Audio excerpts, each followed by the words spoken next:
parábola de la cena del Señor, la parábola del gran banquete, de la gran cena. Así que siéntase libre de usar cualquier versión que usted ha traído el día de hoy, Reina Valera, Nueva Versión Internacional, o otras versiones, que estaremos tomando cuidado en todo eso. Pero antes de empezar esta parábola de la gran cena que está en Lucas, en el capítulo 14 de Lucas, nosotros vamos a ver desde el versículo 16 hasta el 24. Pero déjenme decirles que las parábolas de Jesús, todas las parábolas de Jesús, surgen como respuesta de alguna situación que está ocurriendo en ese momento. Surgen como respuesta de alguna situación, o también surgen como respuesta de alguna pregunta que le han hecho a Jesús.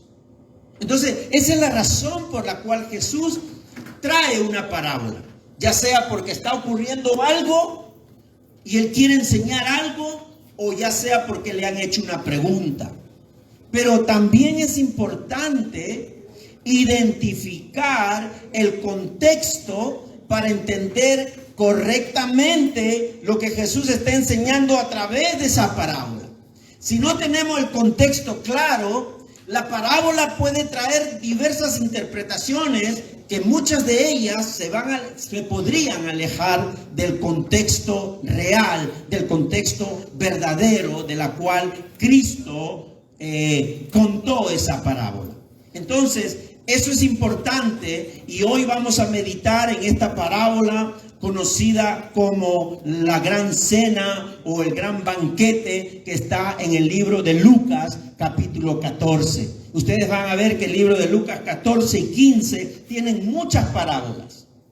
Pero entonces vamos a observar el contexto primero, porque si yo les pido a ustedes que le tomemos importancia al concepto, pues es mi deber, al contexto, perdón, es mi deber, por lo menos de una forma resumida, compartir el contexto de esta parábola. ¿Por qué Jesús habló de esta parábola? ¿Por qué enseñó a través de esta parábola? Y entonces vamos a ir al libro de Lucas capítulo 14.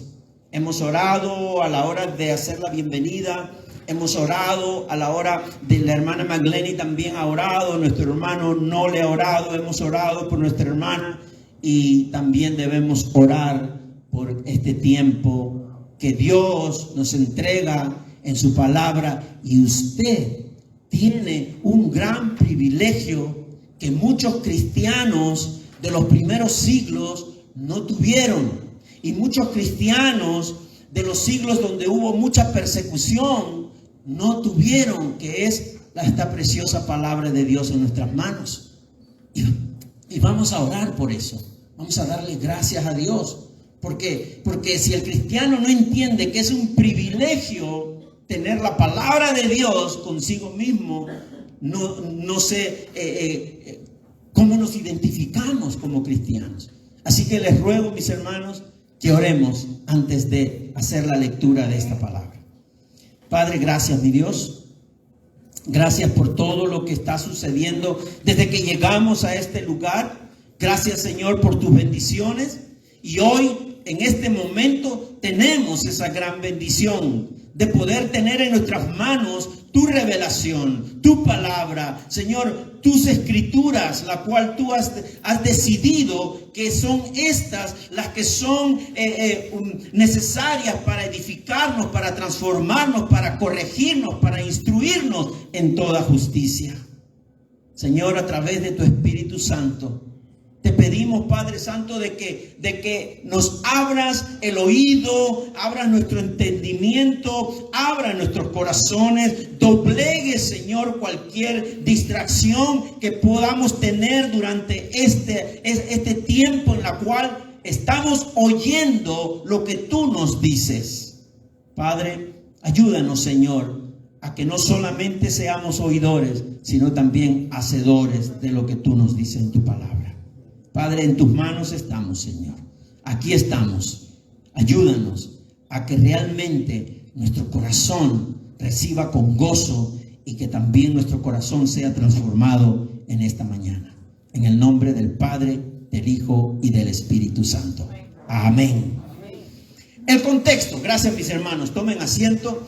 El contexto, versículos, entonces vamos a ir de a poco porque el contexto lo vamos a mirar desde el versículo 1 hasta el versículo 15. Entonces, cuando vemos esta parábola, leamos entonces lo que dice del 1 al 6. ¿Ok? Vamos a leer lo que dice Lucas 14, del 1 al 6. Un día Jesús fue a comer a casa de un notable de los fariseos. Era sábado, así que estos estaban acechando a Jesús. Allí delante de él estaba un hombre enfermo de hidropesía. Jesús le preguntó a los expertos en la ley y a los fariseos: ¿está permitido o no sanar en sábado? Pero ellos se quedaron callados. Entonces tomó al hombre, lo sanó y lo despidió. También les dijo: si uno de ustedes tiene un hijo o un buey que se le cae en un pozo, ¿no lo saca enseguida aunque sea sábado? Y no pudieron contestarle nada. Hasta el 6, vamos a ir observando el contexto porque la parábola viene en el versículo 16. Pero, ¿qué está sucediendo? Claramente vemos aquí que un fariseo de una buena posición social y económica organizó una cena en la que Jesús también fue invitado. Reina Valera habla que era un fariseo rico que había invitado a otros ricos. Y dice, podemos notar entonces que invitar a Jesús para esa cena tenía una mala intención. No lo estaban invitando porque se agradaban de tener la presencia de Jesús en esa cena, sino que lo estaban invitando con mala intención. Ese es el contexto, parte del contexto. Ya que nosotros sabemos a través de los evangelios que los fariseos nunca tuvieron una buena relación con Jesús. Nunca. Mira el versículo 1 y 2. Dice que a Jesús, ¿verdad? Jesús fue a comer a la casa de un notable de los fariseos en sábado. Era día de reposo. Era el día sábado donde los judíos tenían leyes estrictas acerca del día sábado. Así que estos, dice, estaban ¿qué? Acechando a Jesús. No que lo estaban dando la bienvenida. Algunas versiones dice, lo estaban observando. Estaban ahí pendientes de lo que iba a hacer Jesús. Pero con mala intención, porque el versículo 2 dice, allí delante de él estaba un hombre enfermo de hidropesía. Es un hombre que estaba, la hidropesía era una enfermedad donde uno se hincha, se llena de agua, se inflama todo el cuerpo, ¿verdad? Este hombre había sido llevado por otros y lo habían sentado al frente de Jesús. Con mala intención. Estaba un hombre enfermo, era día de reposo, tomen en cuenta todo eso, era día de reposo y la casa donde Jesús se encontraba era de un fariseo y de seguro que había invitado a otros fariseos. Mis hermanos, le acechaban, le observaban y notamos que el anfitrión, el que había invitado a un enfermo, ¿por qué lo había invitado? Para tentar a Jesús que viole la ley judaísta que prohíbe sanar a un enfermo en día de reposo. La ley judaica prohibía sanar a un enfermo el día de reposo. Y esta cena se estaba dando por parte de los fariseos y del dueño de la casa era un fariseo y habían traído a un enfermo y era día de reposo. Mis hermanos, en día de reposo, esas enseñanzas judaístas de guardar el día de reposo eran muy estrictas. muy estrictas y a veces hasta ridículas, porque en día de reposo evitaban mirarse al espejo para no caer en tentación de arrancarse o pintarse las canas. Era tan estrictas las leyes que ellos tenían que evitaban mirarse al espejo para no arrancarse o para no pintarse las canas, porque consideraban eso un trabajo. Y el día de reposo nadie podía trabajar.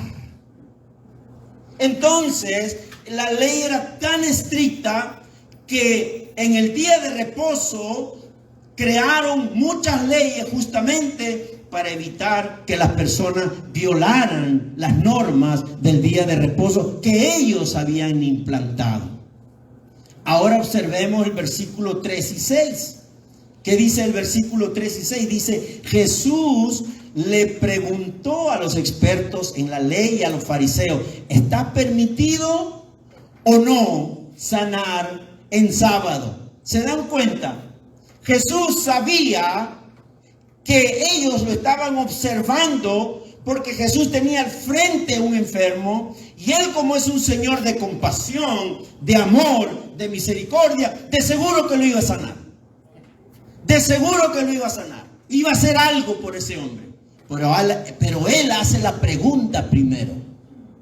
¿No? Él hace la pregunta y dice, ¿está permitido o no sanar en sábado?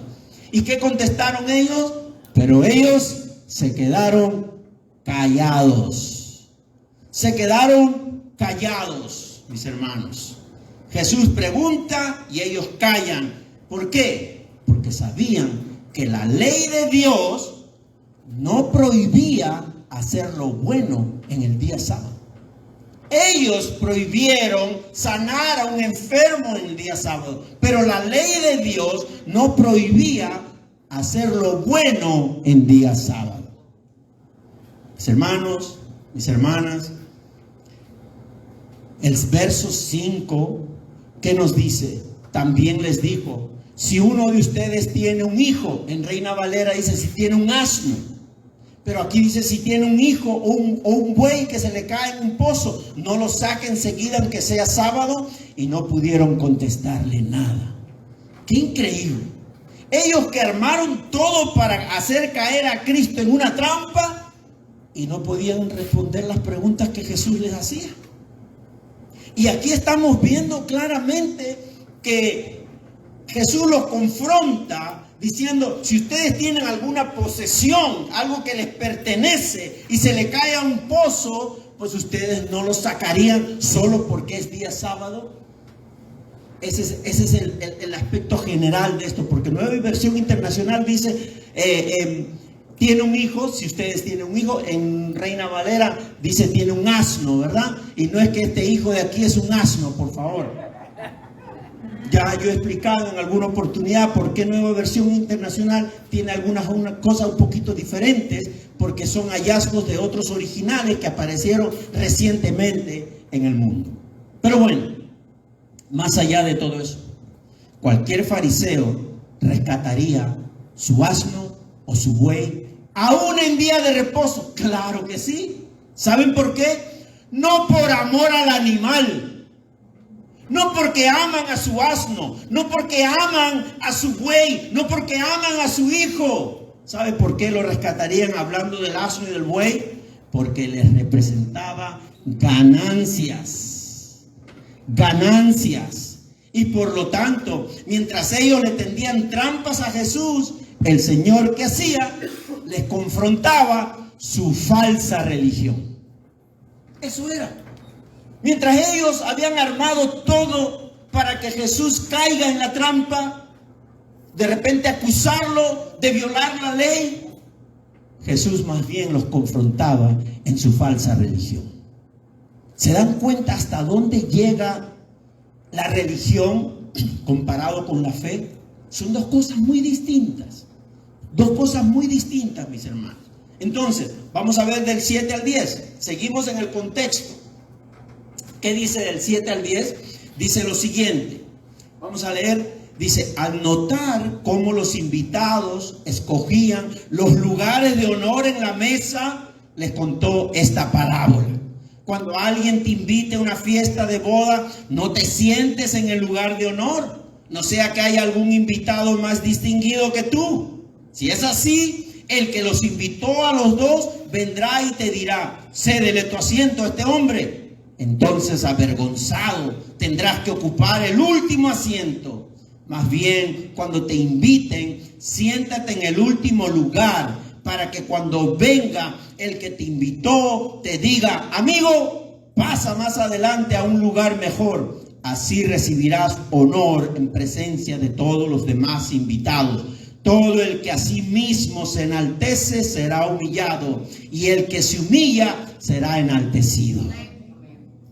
Qué tremendas son las enseñanzas de Jesús. Y ojo que en esta iglesia la última banca no significa lo que está diciendo Jesús aquí.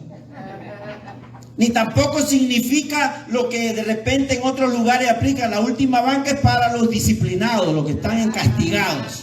Tampoco, por si acaso, ¿verdad? Yo sé que algunos se sientan en la última banca porque es más cómodo, gloria a Dios por eso. Pero aquí no escogemos en qué banca están los más privilegiados y los más desaventajados, ¿ok? Aquí dejamos esa libertad para que usted se sienta cómodo en lo que se pueda, ¿verdad? Porque sabemos que esas sillas no son muy cómodas, pero bueno.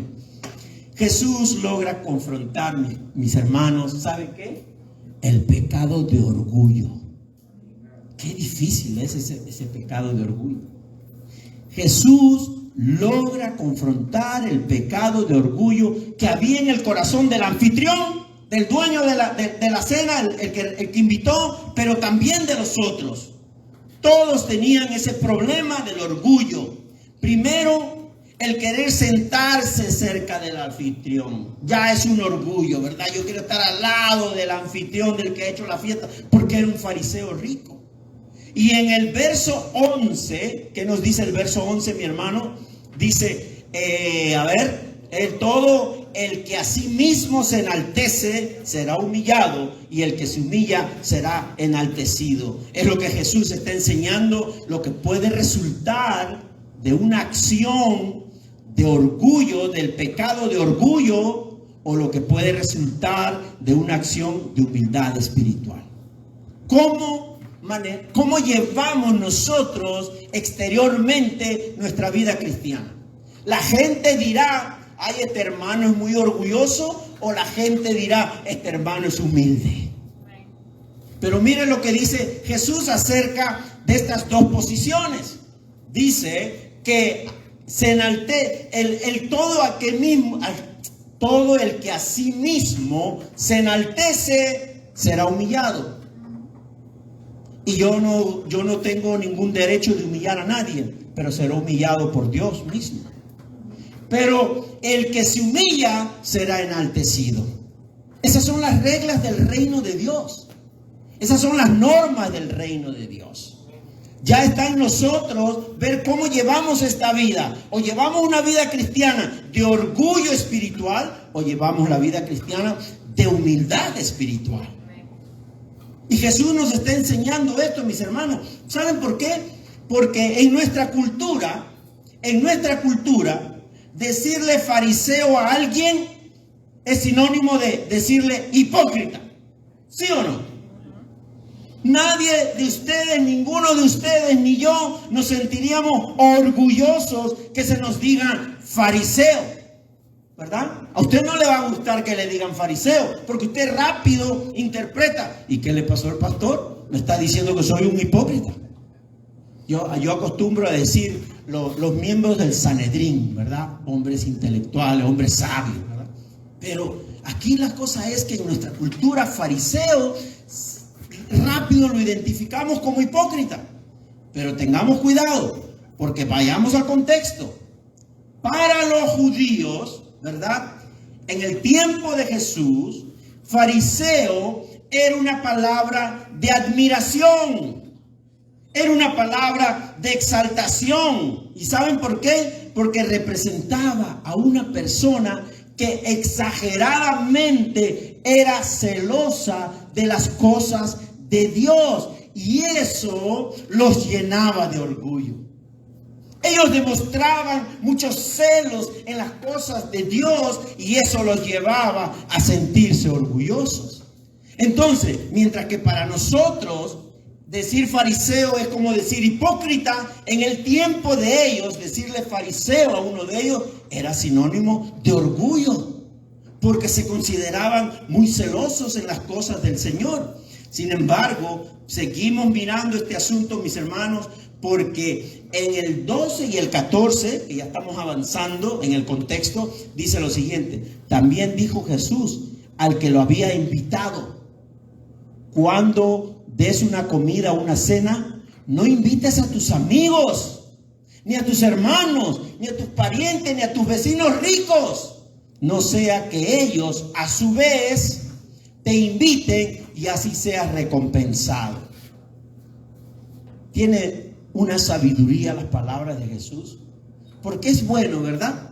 Con la gente que nos llevamos bien, es bueno, ese es mi pana, vamos, como me llevo bien, a él nomás lo invito y la paso bien. Pero ¿qué recompensa tiene eso delante del Señor? Ninguna. Pero mire lo que dice Jesús. Más bien, le dice al dueño de la fiesta, ¿verdad? Más bien, cuando des un banquete, invita a los pobres, a los inválidos, a los cojos y a los ciegos. Entonces serás dichoso. Entonces serás dichoso. Pues aunque ellos no tienen con qué recompensarte, serás recompensado en la resurrección de los justos, cuando Cristo vuelva. Mis hermanos, de verdad que cada vez siento, ese día he recibido muchas galletas. Leyendo este pasaje y tratando de trabajar en estos versículos, he recibido muchas galletas del Señor. Porque es tremendo lo que Jesús nos dice. Mis hermanos, para los judíos era un orgullo tener como invitado a las personas ricas, ya que creían que ellos eran ricos porque Dios se había agradado de ellos y los había bendecido de gran manera. Ese es el entendimiento que tenían ellos. Tú eres rico. Tú eres rico porque es que Dios te ha bendecido de gran manera. Tú has recibido tremenda bendición de Dios. ¡Wow! ¡Qué privilegio para mí invitarte! Pasa a mi casa. Así era el entendimiento de ellos. Mientras que si eran pobres, era porque habían recibido el castigo de Dios.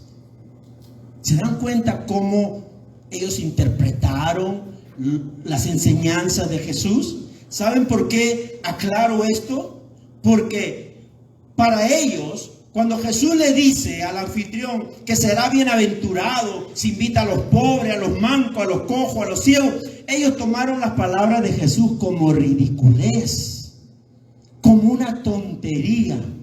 ¿Cómo vamos a invitar a cojos, ciegos, deshabilitados y todos pobres? No, porque es que ellos han recibido el castigo de Dios, son impuros. Y no podemos recibir a gente impura que tiene el castigo de Dios en sus vidas. Y eso es lo que Jesús trata de hacerles ver.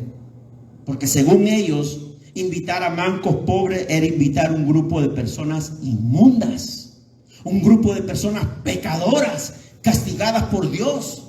Por eso el versículo 15, mi hermano, si me ayudas, el versículo 15 dice: al oír esto, uno de los que estaban sentados a la mesa con Jesús le dijo: dichoso el que come en el banquete del reino de Dios.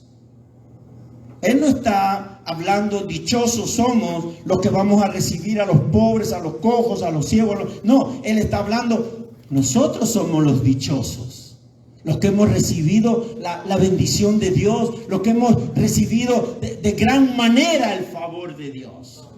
Por ser ricos, se sentían dichosos de entrar en el banquete del reino de los cielos. Mis hermanos,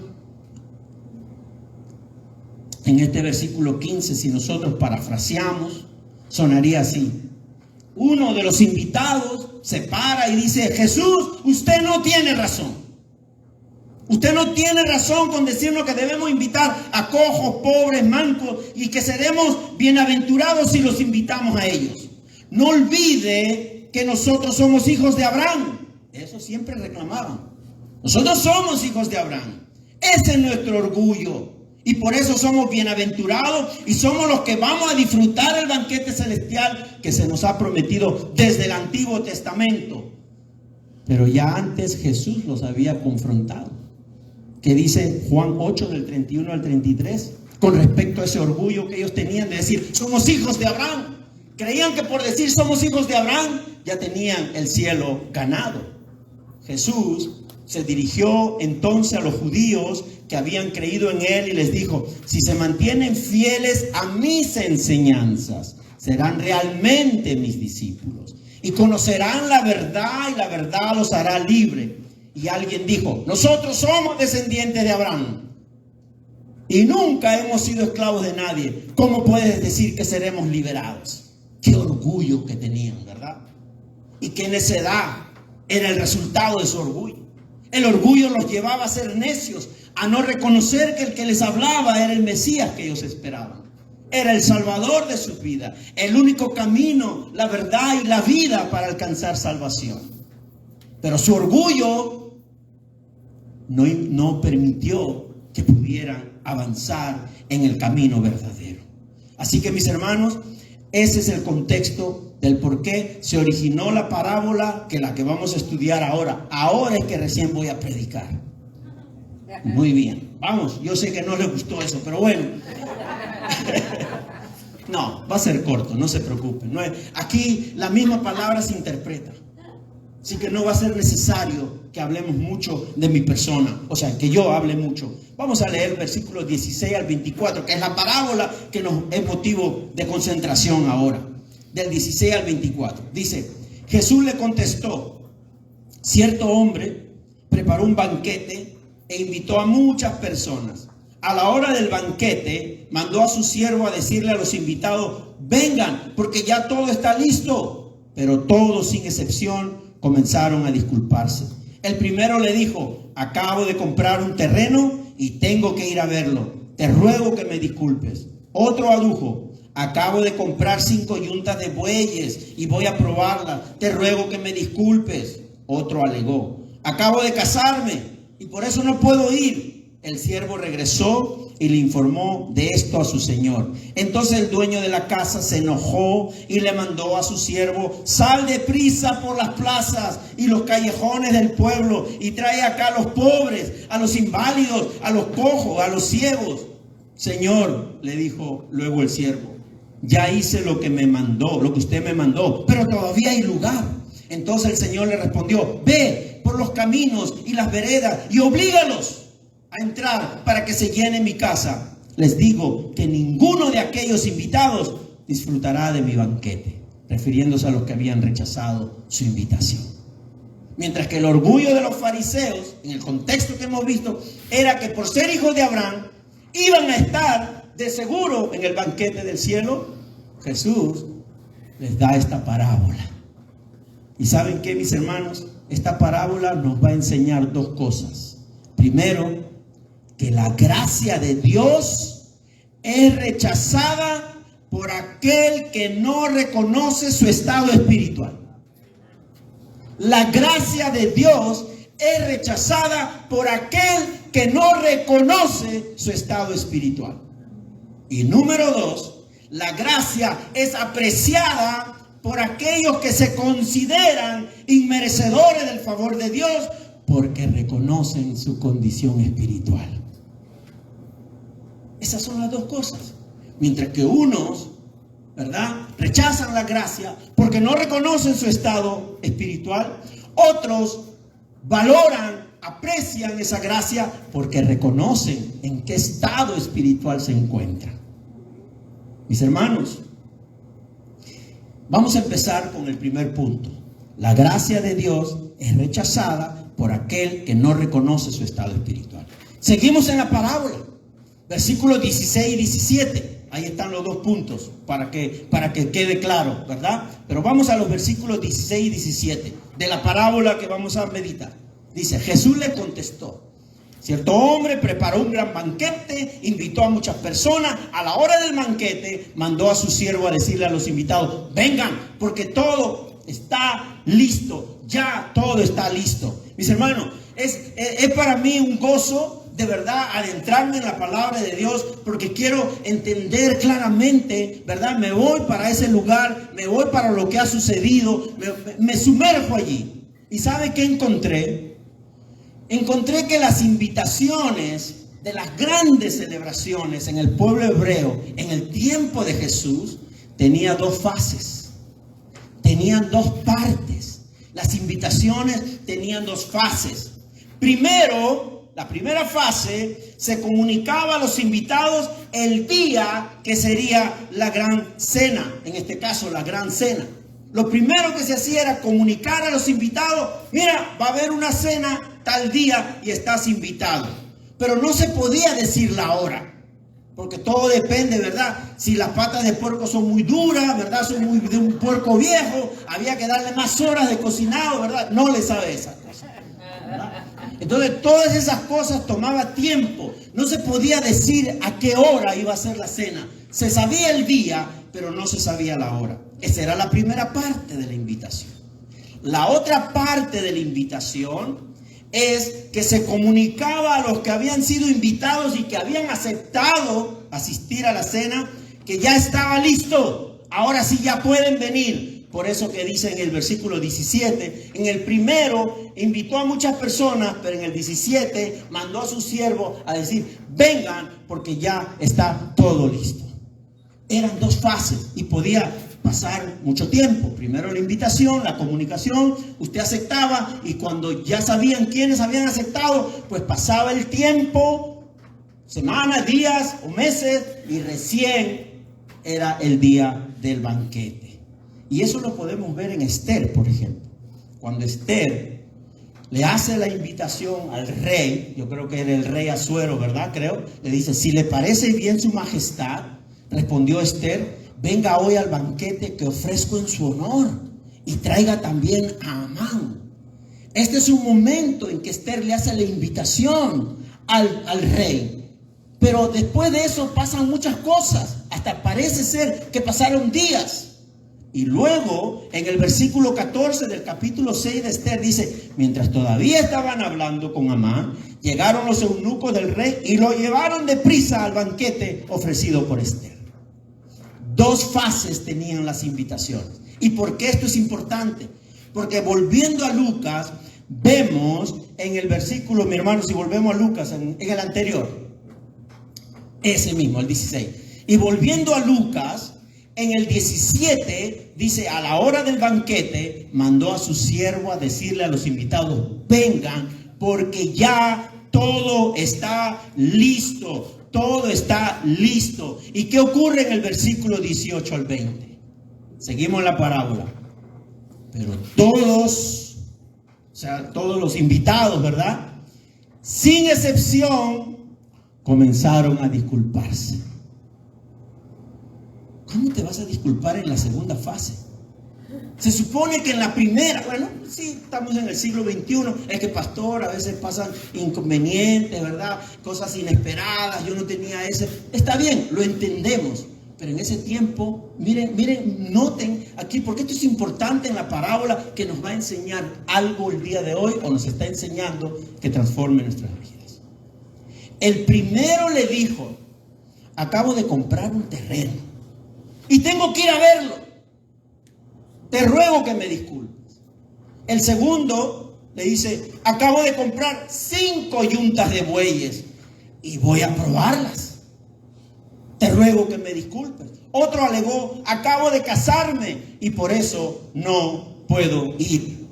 Mis hermanos, esto es un gran problema, porque algunos de los invitados comenzaron a excusarse.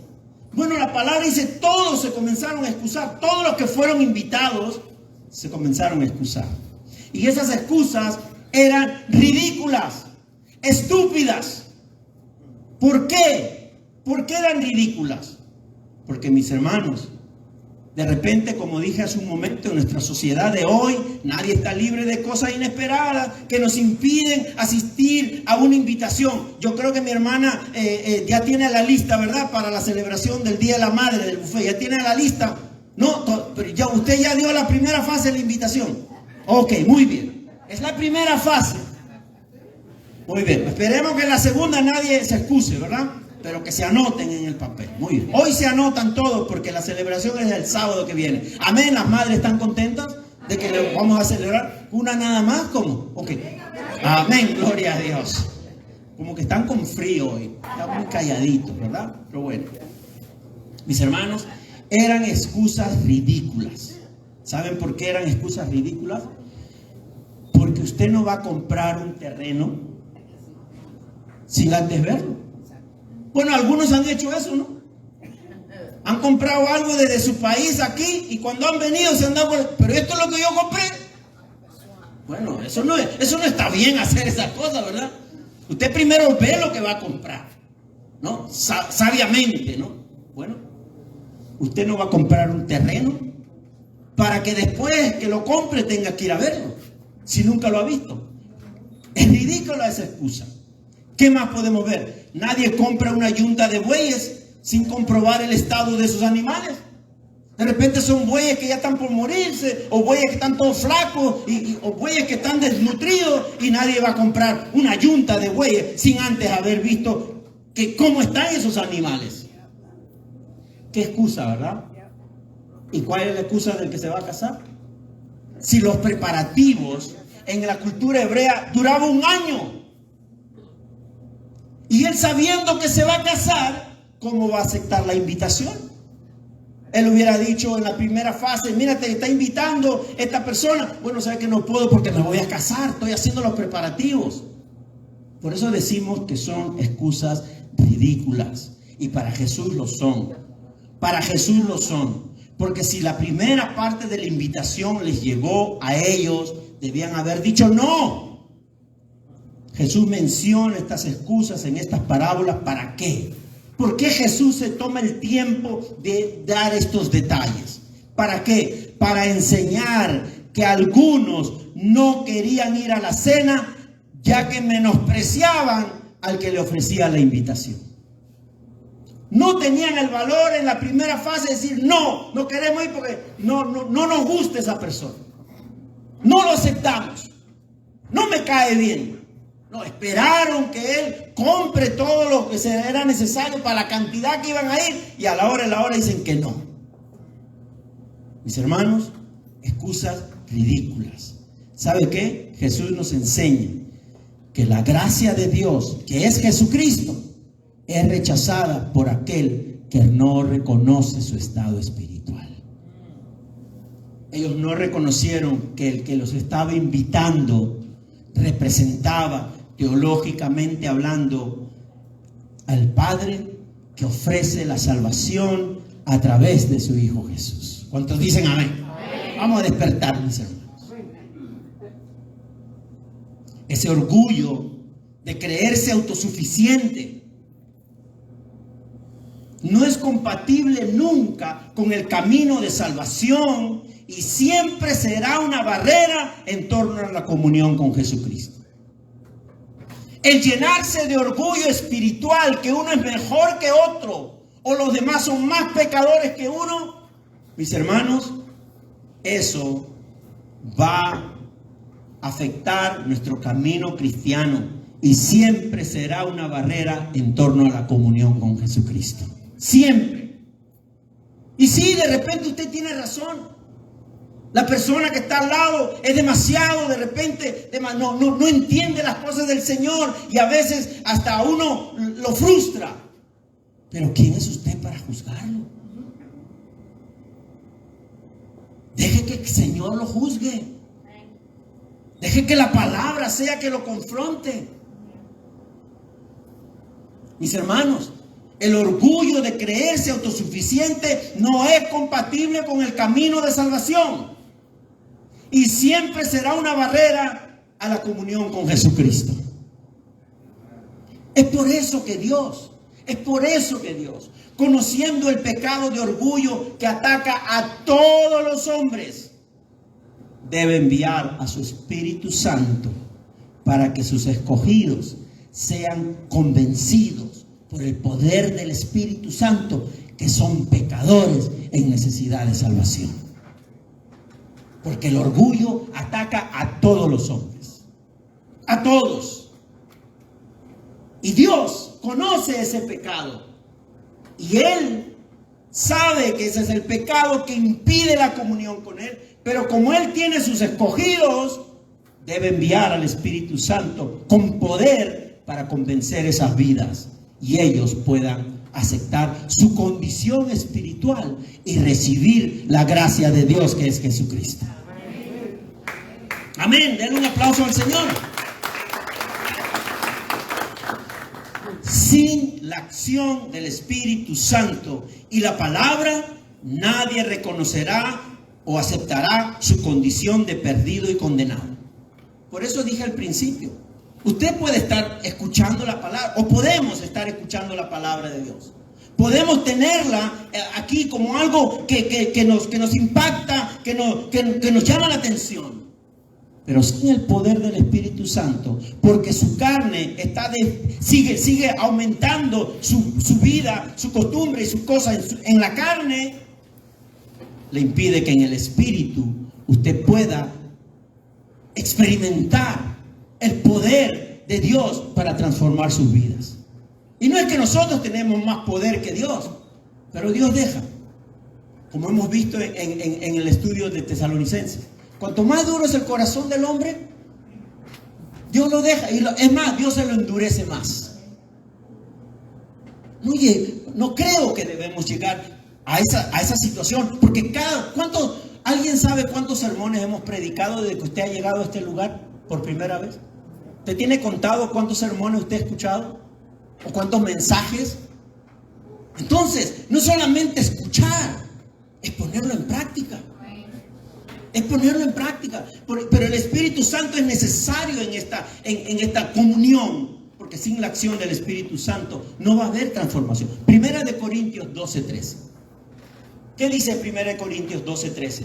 12:3. Por eso les advierto que nadie que esté hablando por el Espíritu de Dios puede maldecir a Jesús. Ni nadie puede decir Jesús es el Señor, sino por el Espíritu. Nosotros antes, de repente, no sé ustedes, pero yo conozco de algunas personas y me reconozco a mí mismo que antes yo me costaba decir Jesús es el Señor. No, ese no es el Señor, será el Señor tuyo, pero no es mío. El Señor mío soy yo mismo.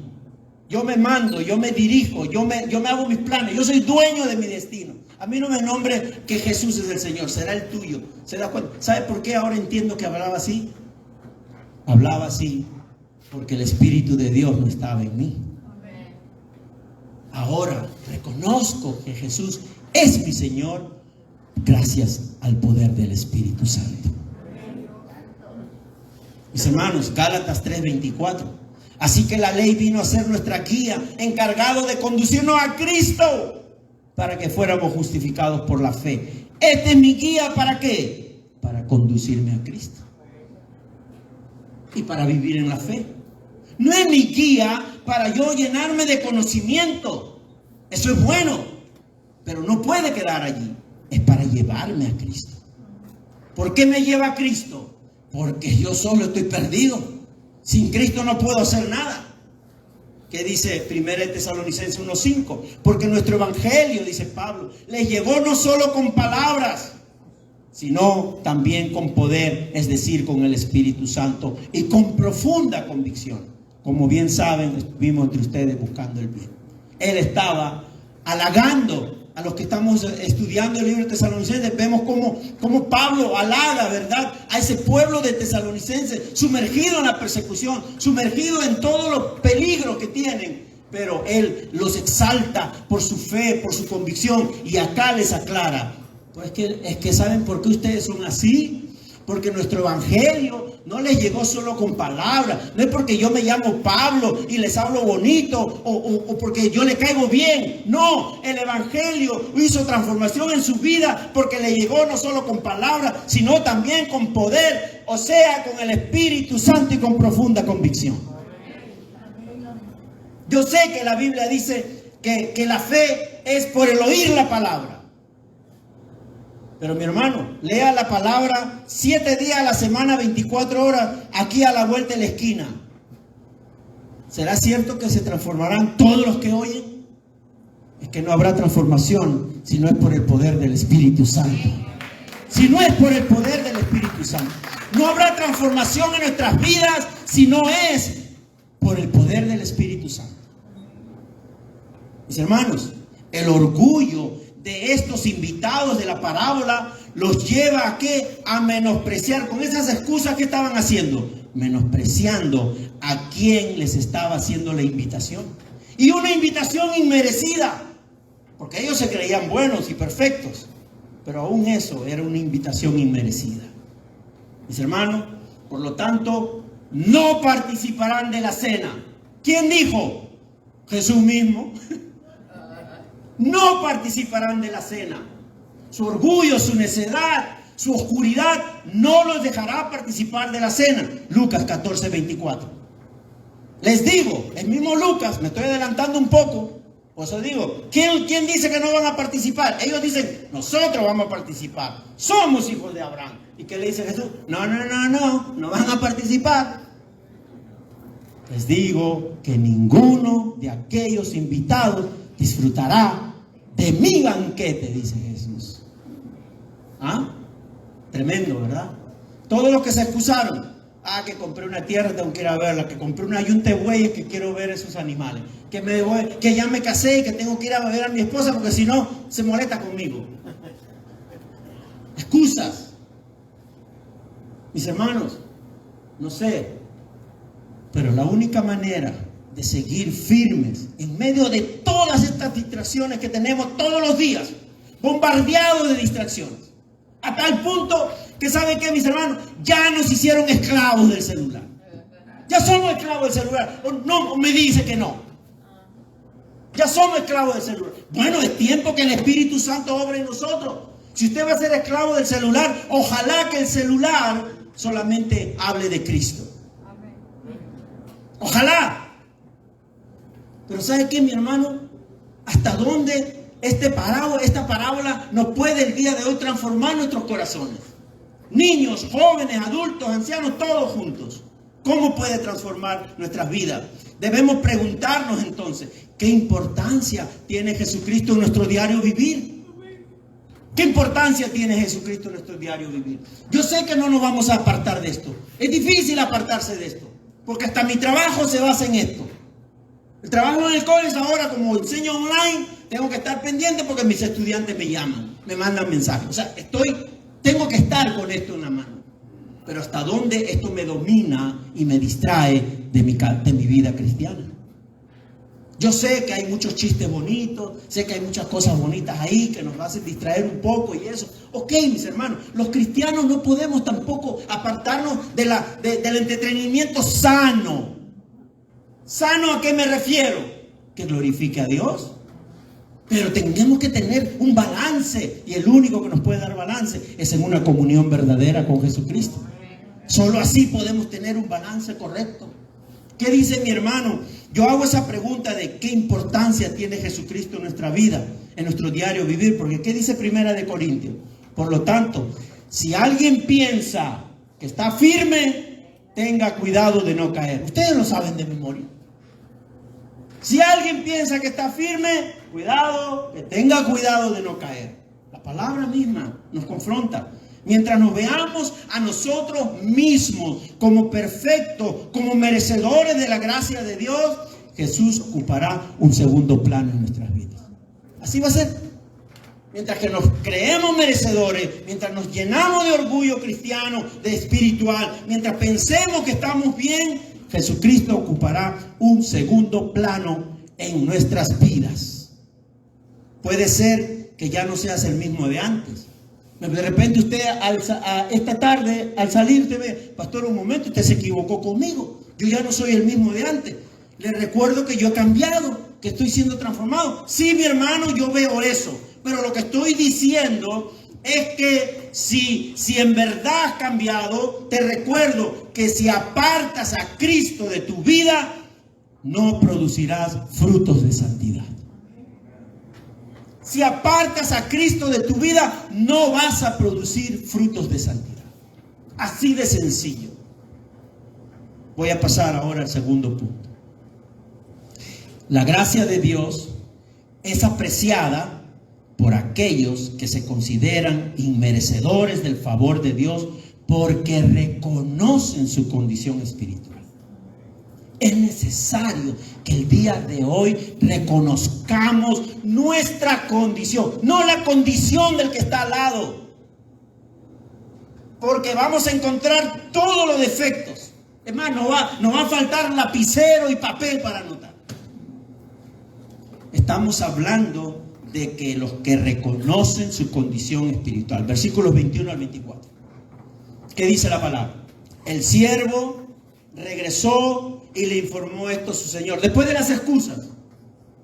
Entonces el dueño de la casa se enojó y le mandó a su siervo: sal deprisa por las plazas, por los callejones del pueblo, y trae aquí a los pobres, a los inválidos, a los cojos, a los ciegos. Ya no me traiga a los ricos que hemos invitado anteriormente, a esos que se creen perfectos. Ya, tráeme a los cojos, tráeme a los ciegos, tráeme a los inválidos. Señor, le dijo el siervo, ya hice lo que usted me mandó, pero todavía hay lugar. Entonces el Señor le respondió: ve por los caminos, por las veredas, y oblígalos, ojo, oblígalos a entrar para que se llene mi casa. Les digo que ninguno de aquellos invitados disfrutará de mi banquete. Mis hermanos, lo que me llama a mí mucho la atención es esta situación de lo que nos menciona esta última parte de la parábola. Porque vemos que la gracia de Dios ahora cobra valor en aquellos que sí reconocen la magnitud de su condición espiritual. Ahora funciona bien. Ahora se está llenando la casa. ¿Por qué? ¿De quiénes se está llenando la casa? De los que reconocen su condición espiritual. Ellos son los que disfrutarán del banquete que el anfitrión prepara. Que el anfitrión, que es Cristo, también está preparando para el día final. Mateo 5:3, que nos dice: ¿quiénes son ellos? Dichosos los pobres en espíritu, porque el reino de los cielos les pertenece. ¿Qué dice acerca de esta situación de estos que son pobres en espíritu, que están desventajados por los que se creen perfectos en el pueblo? Romanos 7, 24 y 25. Y después vamos a leer 1 Timoteo 1:15. ¿Qué dice Romanos 7? Pablo dice: soy un pobre miserable. ¿Quién me librará de este cuerpo mortal? Gracias a Dios por medio de Jesucristo nuestro Señor. Si Pablo no reconociera su condición espiritual, no podría decir gracias a Dios por medio de nuestro Señor Jesucristo. Porque el que no reconoce su condición espiritual no dice gracias a Dios por medio del Señor Jesucristo. Dice: gracias a Dios me tienes a mí, yo soy el mejor. Mándame las bendiciones que yo soy el mejor. No. A Pablo no le da vergüenza reconocer su condición espiritual. Mire lo que dice 1 Timoteo 1:15. Este mensaje es digno de crédito y merece ser aceptado por todos. Que Cristo Jesús vino al mundo a salvar a los pecadores, de los cuales yo soy el primero, dice Pablo. Yo soy el primero. Reconoce su condición interna espiritual. ¿Por qué? Porque solo de esa manera la gracia de Dios puede hacer una obra efectiva en su vida. Solo de esa manera habrá cambio. Solo de esa manera habrá transformación. Mis hermanos, Pablo nunca negó su condición. Nunca negó la lucha que tenía con su naturaleza pecaminosa. Pero agradece a Dios por Jesucristo. Tampoco nos quiere decir que todo el tiempo estemos lamentando. ¿Y qué te pasó? Ay, pastor, es que el diablo me tentó. ¿Qué te pasó? No, pero pastor, es que la carne. Pero que tampoco. Si tenemos la ayuda que es el Espíritu Santo. Amén. Debemos ir creciendo más y más y más en santidad. ¿Qué dice Gálatas 2:20, mi hermano? He sido crucificado con Cristo, dice Pablo. Y ya no vivo yo, sino que Cristo vive en mí. Lo que ahora vivo en el cuerpo, lo vivo por la fe en el Hijo de Dios, quien me amó y dio su vida por mí. Denle un aplauso grande al Señor, mi hermano. Si usted siente darle un aplauso al Señor, déselo. Sinceramente, deje que fluya el Espíritu Santo en nuestras vidas y que obre realmente con gracia y con poder. Eso significa unión con Cristo. Esto significa comunión con Cristo y nos ayuda a que nunca olvidemos cuál es nuestra condición espiritual y la necesidad diaria de estar pegados a Cristo. La necesidad diaria de estar pegados a Cristo. Ahora más con las distracciones que tenemos. Y que sabemos, usted y yo, y estamos de acuerdo, que el 99.9% de las distracciones que nos rodean no edifican nuestra vida cristiana. Mi hermano, mi hermana, aquí me llama mucho la atención el versículo 23. No sé a usted, pero ¿qué dice el 23? Dice, Nueva Versión Internacional, dice, entonces el Señor le respondió, ve por los caminos y las veredas y oblígalos a entrar para que se llene mi casa. Y Reina Valera dice, fuérzalos a entrar para que se llene mi casa. Oblígalos, fuérzalos. Eso suena como que nos obligaron. Yo no quería la salvación y me obligaron. Esa es la interpretación que hacen los que piensan que la doctrina de la gracia es de hombres, cuando la doctrina de la gracia es directamente de la palabra de Dios. Pero entendamos correctamente. Fuérzalos a entrar, oblígalos a entrar para que se llene mi casa. Al forzar a esta clase, ¿a qué invitados hay que forzar? A los cojos, a los ciegos, ¿verdad? A los que el pueblo considera inmundo, a los que el pueblo considera que son castigo de Dios. Este hombre que está invitando, que es Cristo, que es el Padre a través de Cristo, dice, fuérzalos, oblígalos. ¿Por qué? ¿Cómo Dios puede forzar o obligar la salvación? No lo interpretemos así, mis hermanos. La salvación no se obliga, no se fuerza. Aquí el asunto es distinto.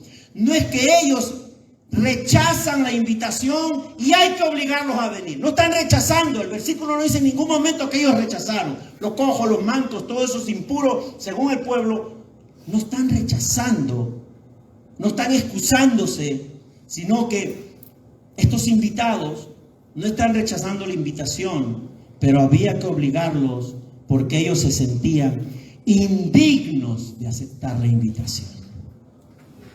Como muchos el día de hoy se sienten indignos de la santidad de Dios. Es que realmente yo no puedo. Usted sabe que hay personas que tienen el entendimiento que la iglesia es mística, ¿verdad? Y que ahí todo es perfecto y todo es santo y que yo no puedo entrar porque si yo entro, yo acabo de beber anoche, acabo de bailarme unas cuantas bachatas y he estado rapeando, estoy perreando y por aquí y por allá, yo no puedo entrar ahí porque se cae la iglesia. Así dicen. ¿O no? Así dicen. Pero estos no es que rechazan la invitación, se sienten intimidados ante la invitación porque saben que no son dignos de la gracia de Dios. Mis hermanos, en este caso no es rechazo de aceptar la salvación, sino vergüenza de su condición pecadora y se consideran inmerecedores del amor y la gracia de Dios. ¿Sabe por qué? Porque ellos sí reconocen su condición espiritual. Ellos sí reconocen su condición espiritual, su estado espiritual. Y eso es necesario entender claramente en esta parábola, porque precisamente el Evangelio de Jesucristo nos habla que la entrada al reino de Dios no se basa en tu condición espiritual. ¿Tú crees que el Señor te ha dado la entrada a los cielos por tu condición espiritual, porque tú has reconocido o porque no lo has reconocido? No, Él te ha dado simplemente por gracia en Jesucristo, por obra de Jesucristo. Mis hermanos, en un tema de la obediencia de los hijos, Mateo 21, 31, 32, dice lo siguiente: ¿cuál de los dos hizo lo que su padre quería? Este es un tema sobre la obediencia de los hijos al padre. El primero, contestaron ellos, Jesús les dijo, les aseguro que los recaudadores de impuestos y las prostitutas van delante de ustedes hacia el reino de Dios. ¿Ustedes creen que están delante? No se equivoquen.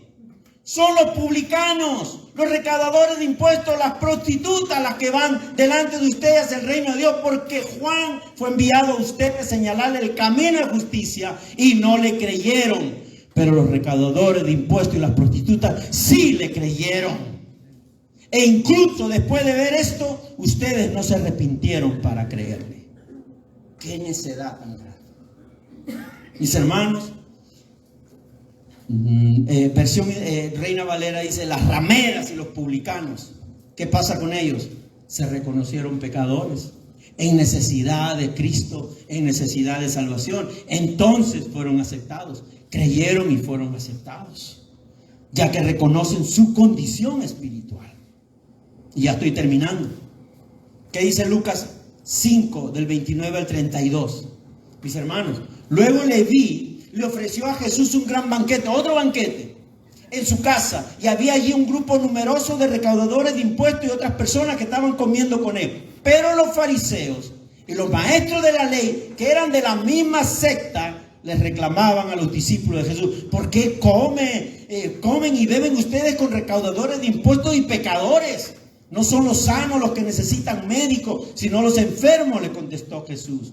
No he venido a llamar a justos, sino a pecadores, para que se arrepientan. Mis hermanos, la pregunta es, según Dios, ¿cuál es la condición de la humanidad? ¿Cuál es la condición de la humanidad? Porque acá dice que la gracia, yo puedo interpretar que la gracia está disponible para todos. Sí, la gracia está disponible para todos. Pero el valor que le da el hombre depende de cómo se ve a sí mismo. O me veo sano, sin necesidad de un médico, o me veo enfermo con necesidad del médico que haga el milagro en mi vida. Mi hermano, ¿cuál es la condición de la humanidad? Y versículo 24 lo dice, de nuestra parábola: les digo que ninguno de aquellos invitados disfrutarán de mi banquete, dice Jesús. Y aquí acabo, mis hermanos. Indudablemente, a través de esta parábola, Jesús alerta a la humanidad de no perderse en ese orgullo espiritual. Aún los creyentes, iglesia de Ponciana, aún los creyentes están en riesgo de descuidar la comunión con Jesucristo. Aún los creyentes están en riesgo si su orgullo espiritual los esclaviza. Si el orgullo espiritual nos esclaviza, estamos en riesgo de perder la comunión con Cristo. He dicho perder la comunión con Cristo, no he dicho perder la salvación. Ojo. No, pastor, no diga eso. Jamás llegaré yo a descuidar la comunión con mi Cristo. ¿Y qué hay de las excusas? Las excusas que presentaron estos hombres que despreciaron la invitación son muy parecidas a las excusas que presentan también los hombres de nuestros días. Muy parecidas. Muy ocupado, pastor, que estoy muy ocupado. Demasiado ocupado. Las cuentas me están agobiando y sabe que tengo que seguir trabajando con su trabajo. Muy ocupado en sus relaciones. A punto, y yo entiendo eso, yo comprendo eso. Pero la parábola nos está dando una advertencia de que eso nos pueda perjudicar en nuestra relación, de poner en primer lugar las relaciones personales antes que la relación con Dios. Y ahí sí ya no es mi problema. Yo puedo ayudar a todos, me ofrezco, pero ya esto es una cosa muy individual. Mi deber es entregar la palabra de Dios en esta mañana. El orgullo espiritual de creerme que estoy bien es tan peligroso y tan posible en la vida de los cristianos. Leamos esta advertencia.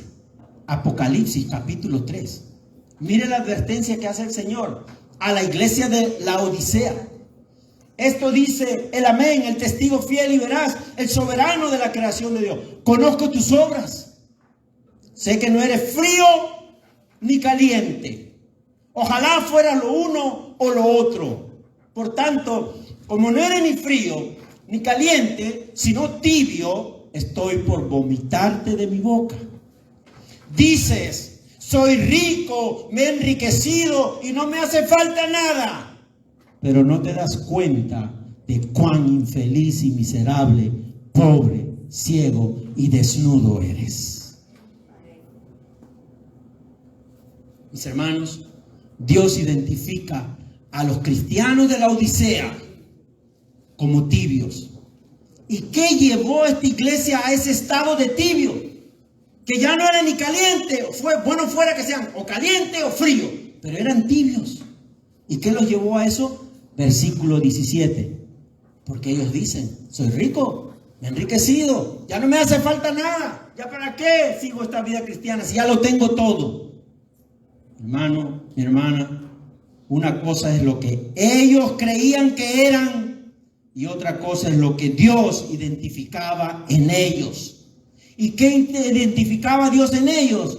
Desventurados, miserables, pobres, ciegos y desnudos. Debemos preguntarnos esta mañana, ¿cómo Dios nos identifica? ¿Cómo Dios nos identifica? ¿Y qué hacemos para cambiar esa identidad que el Espíritu te convence de la que eres realmente y según tú no lo eres? O de la que somos realmente, pero según nosotros no somos eso. Yo me incluyo también, mis hermanos. Pero ¿sabe una cosa? Quiero cerrar con estas palabras de Jesús mismo, de la misma parábola. Lucas 14, 25, 27. Y con esto cierro porque son palabras de Cristo. Grandes multitudes seguían a Jesús y Él se volvió y les dijo, si alguno viene a mí y no sacrifica el amor a su padre y a su madre, a su esposa y a sus hijos, a sus hermanos y a sus hermanas, y aún a su propia vida, no puede ser mi discípulo. Y el que no carga su cruz y me sigue, no puede ser mi discípulo. Vengan mis hermanos para que entonen esta alabanza.